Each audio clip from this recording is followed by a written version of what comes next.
આ વ્રત દર શુક્રવારે કરવામાં આવે છે. શુક્રવારે સવારે નાહી ધોઈ જય માં લક્ષ્મીના જાપ જપવા. સાંજે દીવાબત્તીના ટાણે હાથ પગ ધોઈ પાટલો ઢાળીને પૂર્વ દિશામાં મુખ રાખીને બેસવું. પાટલા ઉપર લાલ કપડાનો ટુકડો પાથરી તેના પર ચોખાની ઢગલી કરો. તે ઢગલી પર ત્રાંબાનો લોટો મૂકવો. લોટા પર એક વાટકીમાં સોનાનો કે ચાંદીનો દાગીનો કે રોકડા રૂપિયા મૂકવા. વ્રત કરનારે શ્રીયંત્રના દર્શન કરવા અને લક્ષ્મી સ્તવનનો પાઠ કરવો. એક સારું ગામ હતું, જેમાં ચારે વર્ણના માણસો વસતા હતા. આગળના સમયમાં માણસો સમૂહજીવન વધારે પસંદ કરતા. એકબીજા સાથે હળવું મળવું રહેવું પસંદ હતું.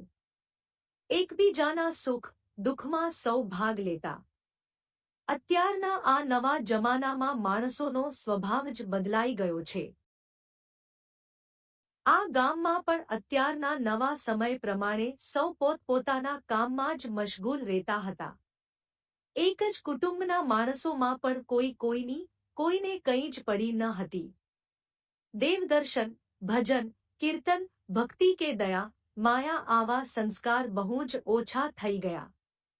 આ ગામમાં કેવળ ધન પ્રાપ્ત કરવું, મોજ શોખ ઉડાવવા તેવું વાતાવરણ જામતું હતું અને એ લક્ષ્મીની ઘેડમાં જુગાર, રેસ, સટ્ટો, ચોરીઘૃનું વ્યસન અને તેને લઈને અનેક ગુન્હાઓ પણ બનતા હતા. એક કહેવત છે કે હજારો નિરાશામાં અમર આશા છુપાઈ છે. આ કહેવત પ્રમાણે આ લક્ષ્મીની દોડમાં પણ આ ગામમાં કેટલાક સારા માણસો પણ રહેતા હતા.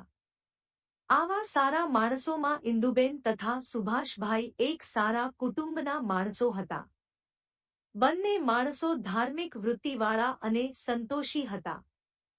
તેમનો ગૃહસ્થાશ્રમ સુખી હતો. હંમેશા દેવદર્શન કરવા, કોઈ અતિથિ આવે તો પોતાની શક્તિ પ્રમાણે અન્ન ધનથી તેનો સત્કાર કરતા અને નેકદિલથી જીવન વિતાવતા હતા. એક સરખા દિવસ સુખના કોઈના જતા નથી.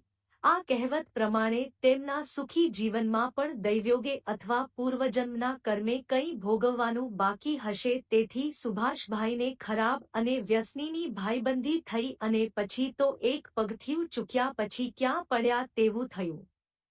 પોતે વ્યસની બન્યા. વ્યસને લાગ્યા પછી પૈસા મેળવવા માટે જુગાર, રેસ, સટ્ટો વગેરે પણ વળગ્યા અને ધન ગુમાવવા લાગ્યા. ખર્ચની જરૂર પડે એટલે ઘરમાંથી દરદાગીનો વગેરે વેચવા લાગ્યા. આવા અવળા રસ્તે ચડવાથી ઘરમાંનું રાચરચીલું પણ કાઢી નાખવું પડ્યું. ઇન્દુબેન સંસ્કારી અને સુશીલ હોવા છતાં પતિની આ ચાલ ચલગતથી ઘણા જ મૂંઝાયા પણ આરેનારી કોઈ દિવસ પતિ સામે એક શબ્દ પણ બોલવાનો વિચારતા નહીં. એક સમય એવો હતો કે સંસ્કારી ઇન્દુબેન સાથે આનંદકિલ્લોલથી રહેતા સુભાષભાઈ સુખી જીવન પસાર કરતા હતા.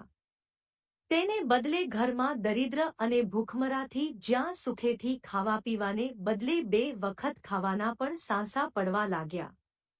ઇન્દુબેન સંસ્કારી હતા પણ પતિના આવા વર્તનથી ખૂબ જ દુઃખી થયા. પણ ભગવાન ઉપર ભરોસો રાખી મોટું મન કરી આ બધું જ સહન કરતા અને પ્રભુભક્તિમાં જાન પરોવતા. સુખ પછી દુઃખ અને દુઃખ પછી સુખ આવે જ તેવી કહેવત પ્રમાણે ઇન્દુબેન પણ મનનું સમાધાન કરતા. તેવામાં એક દિવસ મધ્યાહનના સમયમાં તેમના બારણાની સાંકળ કોઈએ ખખડાવી.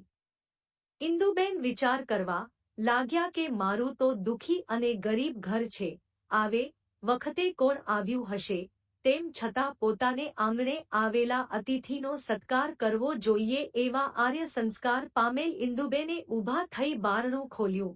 જોયું તો એક આધેડ વયના માજી ઊભા હતા. ઉંમર મોટી હોવા છતાં એમના ચહેરા પર અપાર તેજ નીતરતું હતું. એમના નેત્રોમાંથી જાણે અમૃત ઝરતું હોય તેવી ભવ્યતા હતી. પ્રેમથી હલતી દૃષ્ટિથી જોતા ઇન્દુબેનના મનમાં શાંતિ થઈ. તે માજીને પોતે ઓળખતા ન હતા છતાં તેમણે તે માજીને આવકાર આપી ઘરમાં લઈ ગયા. સાદી ફાટી તૂટી સાદગી માજીને બેસવા માટે આપી, પણ મનમાં ખૂબ સંકોચ થયો. ઇન્દુબેનના મનની વાતો જાણે પોતે જાણી છે તેમ માજીએ બેનનો સંકોચ મટાડવા પ્રશ્ન કર્યો, કેમ બેન, મને ઓળખી નહીં કે શું? ઇન્દુબેન સ્વાભાવિક સંકોચથી કહ્યું, બા, તમને જોઈ મને ખૂબ જ આનંદ થાય છે. અંતરમાં એમ થાય છે કે હું ઘણા સમયથી શોધતી હતી તે જ તમે છો. પણ કઈ ઓળખાણ પડતી નથી.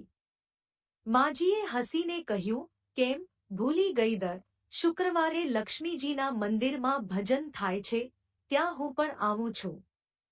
ત્યાં દરેક શુક્રવારે આપણે મળીએ છીએ. ઇન્દુબેન માજીને ઓળખવા મથ્યા પણ કંઈ યાદ આવતું નથી. હમણાં પોતાના સમય ફર્યા પછી પોતે માતાજીને મંદિર પણ જઈ શકી નથી. લોકો સાથે ભળતા પોતાને શરમ આવતી હતી. યાદ કરવા છતાં પણ આ માજીની કંઈ યાદ ન આવી.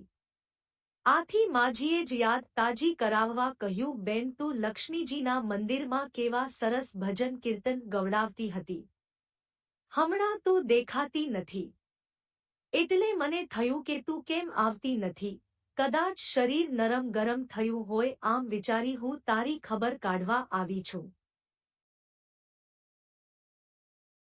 માજીના અતિ પ્રેમભર્યા શબ્દો સાંભળી ઇન્દુબેનનું હૃદય પીગળી ગયું.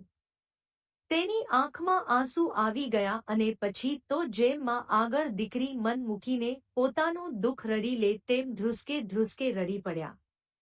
આ જોઈ માજી તેની નજીક ગયા અને તેના વાંસા પર હાથ પસવારતા સાંત્વના આપતા કહેવા લાગ્યા, બેન, સુખ અને દુઃખ તો તડકાહાયા જેવા છે. સુખ પછી દુઃખ આવે તેમ દુઃખ પછી સુખ પણ આવે જ છે. તું હૈયે ધીરજ રાખ અને તારા દુઃખની વાત મને કહે. પોતાની દુઃખની વાત કોઈ યોગ્ય પાત્ર સાથે કરતા મન હલકું થાય છે અને વાત કહેવાથી કાચ તે દુઃખ ટાળવાનો ઉપાય પણ મળી જાય છે.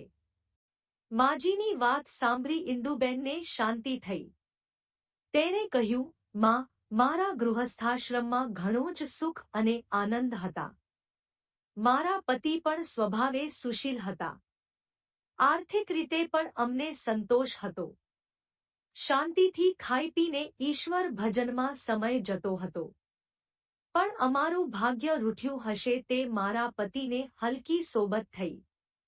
ખરાબ સોબતના કારણે જુગાર, સટ્ટો, રેસ વગેરે ખરાબ લતે ચડી ગયા. તેમણે બધું જ પાયમાલ કરી નાખ્યું. તેમાં પણ ઓછું હોય તેમ રૂ, ચરસ, ગાંજો, ભાંગ વગેરેનું વ્યસન પણ લાગ્યું. તેને પરિણામે અમે રસ્તાના ભિખારી જેવી હાલતમાં પડી ગયા છીએ. આ વાત સાંભળી માજીએ કહ્યું, બેન, દુઃખ તો જગતમાં આવ્યા જ કરે છે. કર્મની ગતિ ન્યારી છે. દરેક માણસે કરેલ કર્મો ભોગવવા જ જોઈએ. અવશ્યમેવ ભોક્તવ્ય કૃતમ કર્મ શુભાશુભ. માટે તું ચિંતા ન કર. હવે તમારા કર્મો ભોગવાઈ ગયા છે. માટે સુખના દિવસો હવે જરૂર આવશે. તું લક્ષ્મીજીની ભક્ત છે. માં લક્ષ્મીજી તો પ્રેમ અને દયાના સાગર છે. પોતાના ભક્તો ઉપર એ હંમેશા દયા જ રાખે છે. માટે ધીરજ રાખીને તું માં લક્ષ્મીજીનું વ્રત કર એટલે સૌ સારાવાના થશે. વ્રત કરવાની વાત સાંભળીને ઇન્દુબેનના મોં ઉપર આનંદ વ્યાપ્યો અને કહ્યું, આ વ્રત કેવી રીતે થાય તેની વિધિ શું તે બધું મને કહો. આ વ્રત જરૂર કરીશ. માજીએ કહ્યું, બહેન, આ લક્ષ્મીજીનું વ્રત તો બહુ જ સહેલું છે. આ વ્રતને કોઈ વરદ લક્ષ્મી વ્રત અથવા વૈભવલક્ષ્મી વ્રત કહે છે. આ વ્રત કરનારની મનોકામના તમામ પૂરી થાય છે અને તે સુખ, સંપત્તિ અને યશ મેળવે છે. આમ કહીને વૈભવલક્ષ્મી વ્રતની વિધિ કહેવા માંડ્યા. બહેન, આ વૈભવલક્ષ્મી વ્રત આમ તો સીધું અને સાદું છે. પણ ઘણી વખત વ્રતની વિધિ જાણ્યા વિના વ્રત કરવાથી તેનું સંપૂર્ણ ફળ મળે. કોઈવાર તેનું વિપરીત પરિણામ પણ આવે. માટે વ્રત હંમેશા વિધિસર થવું જોઈએ. કોઈ કહે છે કે સોનાના દાગીનાનું હળદર અને કંકુથી પૂજન કરવાથી તેનું ફળ મળે છે. ખરેખર તેવું નથી. તેમાં ખાસ તો વિધિ અને શ્રદ્ધા હોવી. આ વ્રત દર શુક્રવારે કરવું.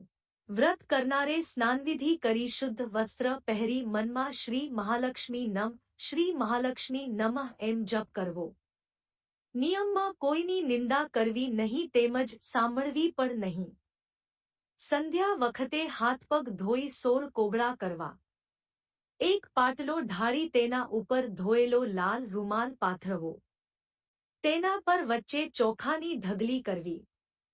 તેના ઉપર ત્રાંબાનો લોટો પાણી ભરેલો મૂકવો. કળશને ફરતા 4 ચાંદલા કંકુના કરવા. તેના ઉપર નાના ત્રાંબાની ગભાણી અથવા કોરું માટીનું કોડિયું મૂકવું.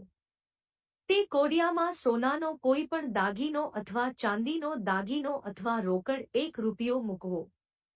કળશની જમણી બાજુ ઘીનો દીવો કરવો. ડાબી બાજુ અગરબત્તીનો ધૂપ કરવો. માતા મહાલક્ષ્મીના ઘણા સ્વરૂપ છે. તેમાં માતાજીનું શ્રીયંત્ર રાખી તેની પૂજા કરવાથી માજી તુરંત પ્રસન્ન થાય છે. આ વ્રત કરનારે પ્રથમ શ્રીયંત્રમાં માતાજીના સ્વરૂપમાં સાચા હૃદયથી દર્શન કરવા. પછી લક્ષ્મી સ્તવનનો પાઠ કરવો. ત્યાર પછી કળશ ઉપર પ્રમાણમાં પધરાવેલ દાગીનો કે રૂપિયાને કંકુ તથા હળદર અને માતાજી માટે જે કંઈ મિષ્ટાન કે રસોઈ કરી હોય તેનું નૈવેદ્ય ધરવું અથવા સાકર ધરવી.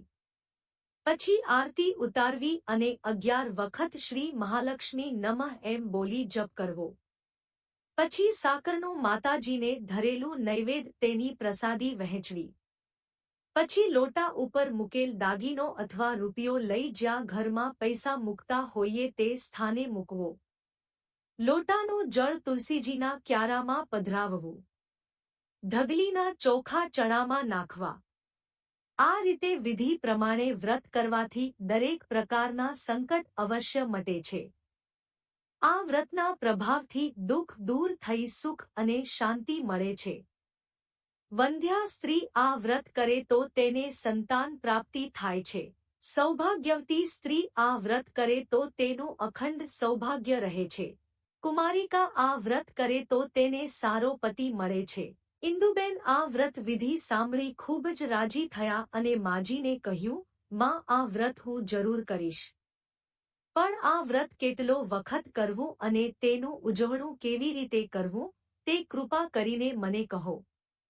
માજીએ કહ્યું, આ વૈભવ લક્ષ્મીનું વ્રત 11 અથવા 21 શુક્રવાર સુધી કરવું.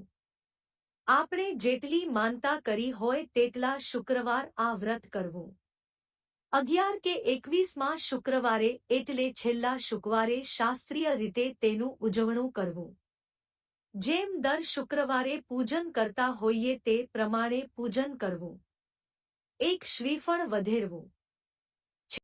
સામે પાટલા ઉપર ધોયેલો એક રૂમાલ પાથરી તેના ઉપર થોડા ચોખાની ઢગલી કરી તેના ઉપર ત્રાંબાનો લોટો શુદ્ધ જળથી ભરીને મૂક્યો. તેના ઉપર નાકની ચૂનીવાળી એક વાટકી મૂકી. જે વિધિ માજીએ બતાવી હતી તે પ્રમાણે વૈભવ લક્ષ્મી વ્રત કર્યું. ઘરમાં થોડી ખાંડ હતી તે માતાજીના કળશ પાસે ધરી માતાજીની આરતી કરી.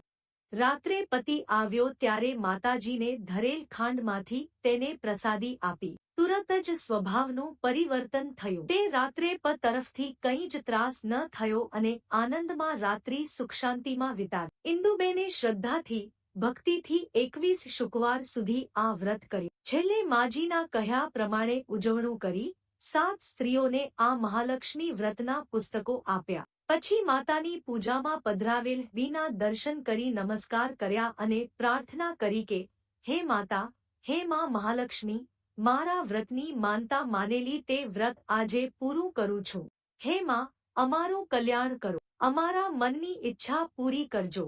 તમારું વધ કરનારનું ગયું સુખ પાછું આપજો. સૌને સુખી કરજો. આમ પ્રાર્થના કરી માતાજીની છબીને ફરી વંદન કરી આરતીની આશકા આંખે અડાડી. આ રીતે શાસ્ત્રની વિધિ પ્રમાણે ઇન્દુબેને શ્રદ્ધાથી વ્રત કર્યું કે તુરત થોડા સમયમાં તેના પતિ જે ખરાબ સોબતે ચડી ગયેલ તે એકદમ સુધરીને ઘણી મહેનત કરી કામધંધો પહેલાની જેમ કરવા લાગ્યો. માતાજીના વ્રતના પ્રભાવથી પોતાના કર્યા કરતાં પણ ધંધામાં સારો નફો થવા માંડ્યો. એમ થોડા જ વખતમાં ઘરના દગીના જે ગીરવી મૂકેલા તે પણ છોડાવી લીધા. ઘરમાં સુખ સંપત્તિ વધવા લાગી અને ફરીથી પોતે સારા શિવલાળો અને ધાર્મિક બન્યો. આ મહાલક્ષ્મી વ્રતનો પ્રભાવ જાણી આડોશ પાડોશની બહેનો પણ આ વ્રત શાસ્ત્રીય વિધિ પ્રમાણે કરવા લાગી.